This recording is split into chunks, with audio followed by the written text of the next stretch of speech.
আসসালামু আলাইকুম গাইস, কেমন আছেন? ভিডিওটা না টেনে আপনারা পুরোটা দেখবেন। এটা হচ্ছে কেন V60 আইস, মানে এটা বাংলায় বলে হচ্ছে কেন আপনার ঠান্ডা চা যেটা। এটা পুরা রেসিপি আপনারা অনেকেই জানতে চেয়েছেন, এই জন্য আজকে পুরা রেসিপিটা আপনাদের সামনে উপস্থাপন করছি। দেখেন, প্রথম থেকে শেষ পর্যন্ত আপনারা দেখবেন অবশ্যই ভিডিওটা, তাহলে আপনারা বুঝতে পারবেন যে এই কফিটা কেমনে বানাতে হয় এবং কিভাবে কি কি দিতে হয় এবং কত গ্রাম দিতে হয়, সব কিছু এখানে বিস্তারিত আছে।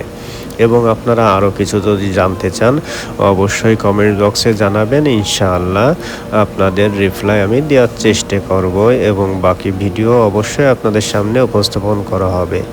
এবং এই চাটা খেতে কিন্তু ভাই সেই স্বাদ অস্থির।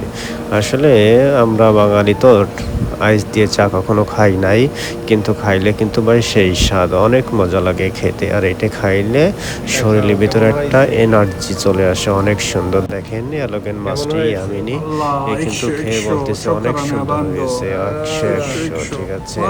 আপনারা কে কে খেতে চান অবশ্যই কমেন্ট বক্সে জানাবেন আমার প্রিয় বন্ধুরা।